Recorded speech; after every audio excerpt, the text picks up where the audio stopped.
KPBS On Demand is supported by Latino Legacy Foundation, presenting their Storyteller series, Reach for the Stars with Ellen Ochoa, the first Latina astronaut, former NASA director, and San Diego native, Sunday, June 29th.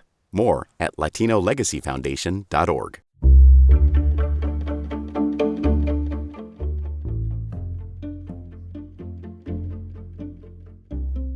Good morning, I'm Debbie Cruz. It's Friday, April 21st. We know about the physical wall at the U.S. Mexico border, but did you know there's a virtual wall too? More on that next, but first, let's do the headlines. An amendment to the contract San Diego has with its ambulance provider. FELC will be discussed today at the City Council's Public Safety Committee meeting. The amendment proposes that FELC subcontract with another ambulance provider to speed up response times. It has previously been fined by the city for not meeting response time goals. San Diego fire rescue officials have said there have been times when no paramedic ambulances are available for 911 calls. The company has blamed this on staffing issues. This weekend might be a good one to go to the beach. That's because warm weather is expected today and through the weekend. Coastal communities will see temperatures in the high 70s today, while East County could get up to the high 80s, and desert communities will see temps in the 90s. It'll start to cool down Sunday along the coast.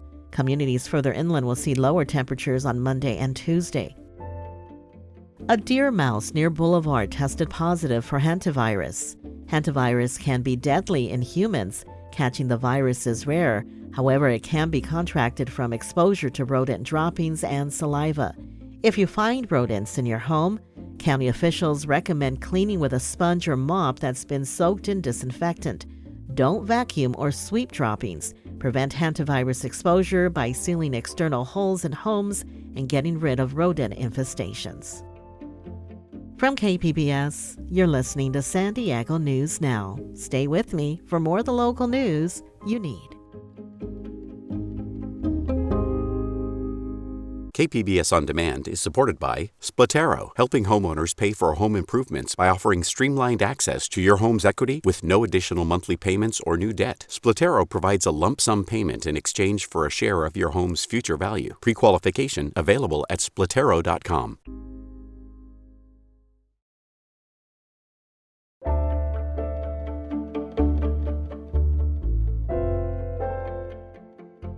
Democrats and Republicans remain split over the construction of a physical border wall, but there is bipartisan consensus to build a virtual border wall. Border reporter Gustavo Solis spoke with experts who say the virtual option isn't necessarily more humane or effective. The border wall has been at the center of America's immigration debate ever since Donald Trump made it the centerpiece of his 2016 presidential campaign. We're going to build a wall. It's going to be built. But there's another border wall, a virtual wall, and it's received much less attention. It's a mass network of nearly 300 surveillance cameras, motion sensors, and military-grade drones, all spread across the border. They're very hard to find and aren't always in the places you'd expect. There are several cameras right next to the border in San Isidro, but there are also surveillance towers in residential neighborhoods and public parks, and even one near the Del Mar Dog Beach, 32 miles north of the actual border. Until a month ago, the exact location of these towers was a complete mystery. But nobody really had a good sense of where these towers were. Dave Maas is the Director of Investigations at the Electronic Frontier Foundation. He spent months mapping them out, and the result is the most comprehensive map of surveillance infrastructure along the U.S. Mexico border. Maas says that the scope of this technology raises serious privacy concerns. In the imagination of people in DC and in people in the national media, the border is just this desert wasteland. And then the only people you would ever encounter out along the border are human traffickers and cartels and smugglers. Now, folks in San Diego know that's not true. People live near the border. And those people are in a constant state of surveillance. And these towers can sometimes see up to like 7.5 miles. That is a lot of people's lives that they could pry into. And CBP really hasn't earned the trust of members of the community here. Customs and Border Protection says that these towers give agents in the field a significant leg up against criminal networks. They're an essential part of border security. And on this issue, There's agreement on both sides of the political aisle. In 2019, Democrats promoted the idea of virtual borders as a more humane alternative to Trump's border wall. Here is San Diego Congressman Scott Peters describing the virtual wall. It might be sensors and radar to spot moving people and objects in any weather or any time of day. It might be cameras mounted on drones to surveil places where the terrain is tough to monitor. Peters did not respond to an interview request for this story. Despite the bipartisan support, experts say that these towers result in more migrant deaths, and they do nothing to prevent the most common method of drug smuggling. Sam Chambers is a researcher at the University of Arizona. He studies how border infrastructure contributes to migrant deaths. People moving around out of sight of these towers means they're taking longer journeys. And by taking longer journeys, they put themselves at risk of multiple health issues like kidney damage or dehydration or a heat stroke. So it's making the journey more dangerous and greater risk of dying. Victor Clark Alfaro has been researching human and drug smuggling along the border since the late 1980s. When it comes to drugs, the federal government's own data shows that most enter the U.S. through legal border crossings. Clark Alfaro says that putting up surveillance towers in remote parts of the desert isn't going to stop that. En el caso de las drogas, bueno, sabemos que uno de los lugares donde más drogas se cruza es el puerto de entrada de San Isidro a Estados Unidos. Bueno, ahí las torres no funcionan absolutamente para nada. Clark Alfaro says it's really just a numbers game, and the numbers are stacked up against Customs and Border Protection, especially in San Isidro. Somewhere between 50 and 70,000 vehicles cross that port of entry every single day, and CBP agents only have the capacity to send a fraction of them to secondary inspection. Clark Alfaro says the volume is just too overwhelming. Pero el volumen es enorme y eso representa una puerta de oportunidades. Moss wants the virtual map that the Electronic Frontier Foundation created to lead to more informed policymaking on border enforcement. Hopefully by putting this map out there, people can evaluate and say, hey, I didn't know this was going in near my house. And we'll give people the opportunity to start asking questions about it. Or at the very least, let people know who's watching them. Gustavo Solis, KPBS News. California's status as a safe haven for reproductive rights could be undermined today depending on how the U.S. Supreme Court rules on access to a commonly used abortion drug. Investigative reporter Amita Sharma says the pending decision has patients, doctors, and state officials on edge. Earlier this month, a federal judge in Texas ruled that the FDA's approval of mifepristone, a drug used in half of all abortions in the United States, be suspended. The issue is now before the Supreme Court. The justices will decide whether access to the drug should stay as is, be somewhat restricted, or banned. I want to be clear that what we're talking about now are motions or petitions to stay the FDA's current rules. Former San Diego U.S. Attorney Carol Lam emphasized whichever stay the High Court upholds, its ruling is temporary. They are not necessarily decisions on the merits of the case, although whether you grant a stay or you don't grant a stay could, in effect, be a decision on the merits for the time being. Lamb believes the Supreme Court will likely choose the middle road by upholding a stay from the Fifth Circuit Court of Appeal in Louisiana that came after the Texas ruling. That ruling preserves access to mifepristone with certain limits. It says only doctors, not nurse practitioners or physician's assistants, can prescribe mifepristone. And it rolls back use of the drug from the first 10 weeks of pregnancy to 7. That is probably what the Supreme Court is going to rule on. They're going to say we either agree with the Fifth Circuit or we don't agree with the Fifth Circuit. But if the justices side with the Texas judge, the High Court would be on a collision course with California. For decades, mifepristone has been a safe and reliable lifeline for so many. Safer than Tylenol, safer than a colonoscopy, safer than having your wisdom tooth removed, safer than Viagra. That's California Attorney General Rob Bonta seeking to reassure Californians earlier this week. Since the Supreme Court overturned Roe v. Wade last year, the state has been a leader nationwide in defending abortion rights. We are and will continue to be a safe haven for reproductive freedom. You can count on California. But what does that really mean? Governor Gavin Newsom says he will not defy the U.S. Supreme Court's ruling if it upholds the Texas decision. I believe in the rule of law. The other side often doesn't. But California is pursuing actions on the policy front. That includes clarifying state laws that protect pharmacists and shielding people's private health information from federal law enforcement. As for legal strategy for challenging an adverse Supreme Court ruling, Newsom would only say, don't think for a second we don't have more ideas. And please don't think for a second I'm going to say anything more about it. But we are a creative bunch. Meanwhile, Northern California abortion care doctor Christine Henneberg says the stay on the use of mifepristone has created anxiety and uncertainty among healthcare providers and patients. Fear and confusion. What can I do? What can I not do? Am I going to be personally, criminally prosecuted? Am I going to lose my license? Is someone going to come after me for traveling out of state to obtain this medication? Where is it legal? Where is it not legal? Where is it available? The Supreme Court's self-imposed deadline to rule is 11:59 p.m. tomorrow. Amita Sharma, KPBS News.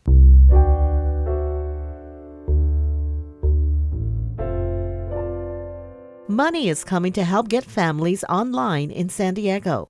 The San Diego Housing Commission announced yesterday that it is getting a $230,000 grant from the FCC.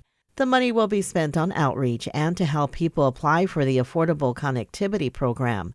Jeffrey Starks is a commissioner for the FCC. He said one benefit is a $30 discount on monthly internet bills, which for many means that their internet connection is free. If you participate in any federal low-income program, including federal housing assistance, you are eligible. Commissioner Stark says more than 400,000 San Diego households qualify. The program also helps pay for devices like tablets and laptops. Coming up, celebrating Chicano Park, Mother Earth, and Shakespeare's birthday this weekend. We'll have that story and more just after the break.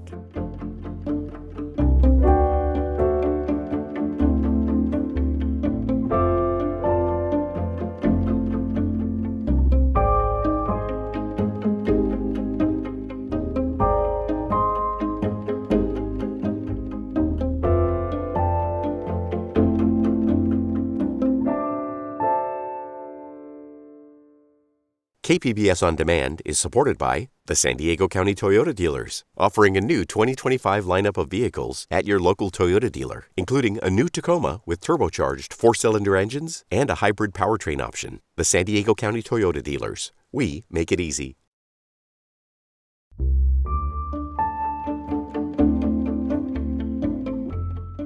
Yesterday was 4/20. For millions of cannabis users, it's the unofficial day when marijuana is celebrated. In Chula Vista, a new dispensary described as upscale just opened. Reporter John Carroll went to check it out. The feel inside Urban Joy, spelled herb, H-E-R-B, the letter N, joy, is more like a fancy boutique or an Apple store.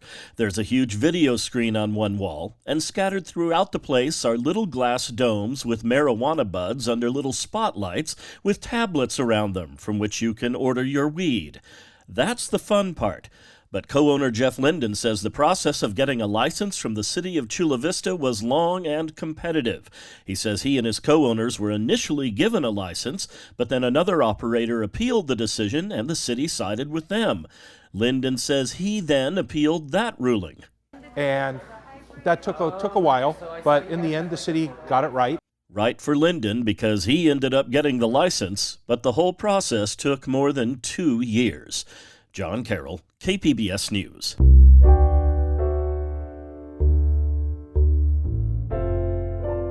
San Diego is celebrating Chicano Park Day and Shakespeare's 459th birthday this weekend. Midday Edition host Jade Heidman spoke with arts editor and producer Julia Dixon Evans about those celebrations. Chicano Park's been around 53 years. There's an upcoming celebration. When is it and what can we expect? Yeah, this is on Saturday, and this is put on every year by the Chicano Park Steering Committee. But this is actually their first in-person event since before the pandemic. So it's been years since everybody's gotten together at Chicano Park to celebrate this. It kind of centers around at noon. There's a flag-raising ceremony. Everything else stops at the festival because this is a symbol of kind of the passing on of the park and the activism to those younger generations. Because the raising of a flag was one of the very first thing those activists did in the 1970s. They had occupied this land to stop construction equipment. And after 12 days of this, the city agreed to buy the land and designate it as a park. And then, of course, all of those murals began on the freeway pillars. And so this Chicano Park Day is really a celebration of that history and this ongoing activism, this ongoing community. The theme this year is kindling the new fire for their 53rd year.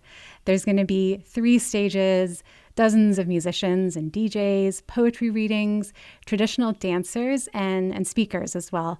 You'll find Aztec indigenous dance, cumbia, Latin jazz, rock, hip-hop, folklorico, Bill Caballero.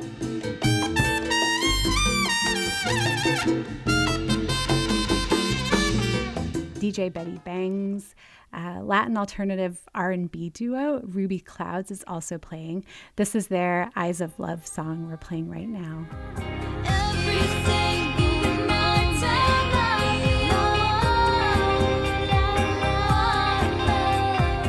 And along with the music and all of the performances, there's going to be hundreds of lowriders and classic cars and a car show. And it'll also be the first time they've had a Chicano Park Day event while the Chicano Park Museum and Cultural Center has been open. So you have to get tickets to go in the museum. Adults are $10 and youth 18 and under are free. But otherwise, the main event is totally free. And it all starts at 9:50 in the morning with an opening blessing at the kiosco, which is that red and green painted stage and gazebo. And the whole thing runs until 5 p.m.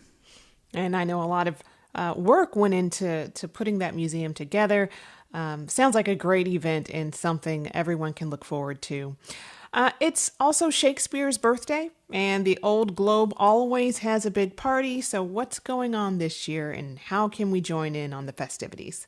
Yeah, this is 11 to 1:30 on Saturday, and it's at that outdoor plaza that's right outside of the Old Globe in Balboa Park. It's a free event. It's one of their Access Community Arts Engagement programs. They have cupcakes for everyone and a birthday sing-along. There'll be tons of fun stuff you can join in on, like a Renaissance dance workshop. You can watch a fight choreography demonstration. In the past, they've done sword fighting, and there'll be a little workshop with some of their fight experts. And that's all outside of the Old Globe. And so will there be any actual Shakespeare plays? There will, sort of. They're doing a puppet show with a telenovela version of a Twelfth Night scene. Last year, the puppeteers did a kind of wrestling match version of a War of the Roses scene. So I'm looking forward to seeing this. And the cast of the 19th will do some sonnets. The 19th is currently on stage and it is closing soon. And they'll also have other monologues and scenes from Shakespeare's plays, Beatles. It's going to be a lot of fun. That was arts editor and producer Julia Dixon Evans speaking with Midday Edition host Jade Heidman. You can find details on all these and more or sign up for Julia's weekly arts newsletter at kpbs.org/arts. Earth Day is also this weekend. One way to celebrate Mother Earth is to register for the annual Creek to Bay cleanup. Creek to Bay takes place on Saturday with various cleanup sites throughout the county. Visit cleansd.org to see a map of the areas. It was founded in 2002 by I Love a Clean San Diego. Organizers say it is one of the largest single-day environmental action events in the county. That's it for the podcast today. KPBSers Laura McCaffrey and Matt Hoffman produced the podcast this week with the help of senior producer Brooke Ruth. As always, you can find more San Diego news online at kpbs.org. I'm Debbie Cruz. Thanks for listening and have a great weekend.